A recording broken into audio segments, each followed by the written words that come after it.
Hi guys! So for today's vlog, i-share ko sa inyo ang isa na namang budget-friendly and affordable na buffet place dito sa Quezon City. So as low as 358 pesos, meron ka ng budget-friendly buffet. So tara na guys, come on and explore na natin tong place. Let's go! Mahilig ka rin bang kumain katulad ko? Laging naghahanap ng buffet place na mapupuntahan at makakainan? Well, for today's vlog, ito ang isi-share ko sa inyo. So, itong place na to ay isa sa mga OG places and well-known dito sa Quezon City pag sinabing buffet. So, andito tayo ngayon sa Tramway Buffet. Dito lang yan sa Banawe, Quezon City. So, ito guys, yung mga choices sa food nila. So, ang una ko talagang chine-check is yung kanilang mga dessert. So, meron sila ditong different kinds of dessert. Merong buko pandan, may salad, merong watermelon, meron ding iba't ibang klaseng mga fruits and cupcakes katulad nito. And ito naman guys, yung kanilang dim sum and yung kanilang mga tarts. And ito yung kanilang siomai. Yan.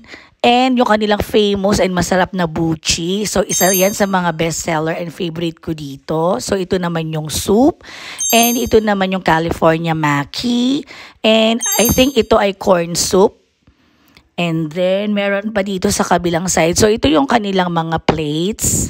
Yan. So, ito meron silang reminder not to waste food kasi matcha-charge kayo dyan. So, yan guys. Ito yung kanilang tables and chairs. Yan, marami ditong mga tables and chairs. And dito naman sa kabilang side is yung kanilang buffet area.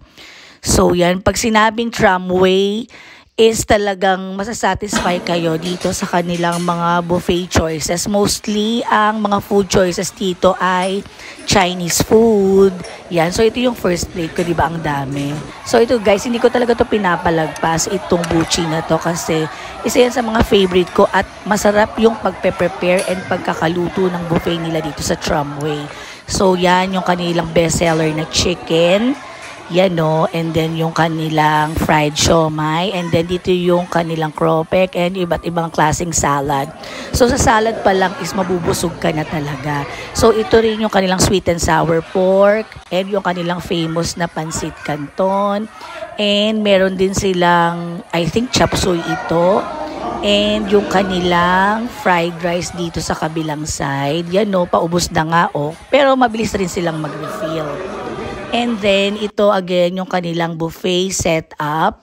So, maganda rin yung buffet setup nila. At saka, ang maganda sa Tramway is always silang nagre-refill ng kanilang buffet table. Kaya, lagi silang may ino-offer na food. So, ito yung isa rin sa mga favorite ko, which is the watermelon. Yan, kaka-refill lang yan. Kaya, puno pa yung kanilang serving dish. Yan, kuha tayo.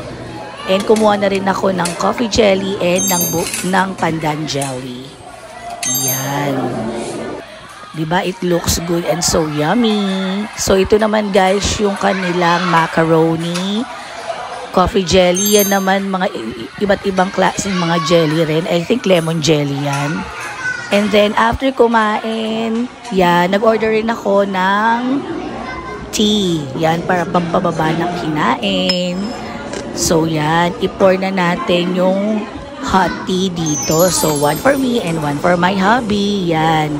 So, best inumin tong tea na to after kumain. So, I think 100 pesos yung isang order niyan. So, yan. Ang cute pa ng teapot nila. So, yan. That's it for today, guys. Share ko lang sa inyo. By the way, guys, alam ko nagtatanong kayo kung magkano nga ba ang buffet dito. So ito na guys, share ko na sa inyo kung magkano. So for the adult, it's 358 per head. For the kids naman, 3 feet to 4 feet ay 250. Kids 2 feet to 3 feet ay 145. And for the senior citizen is 255.71.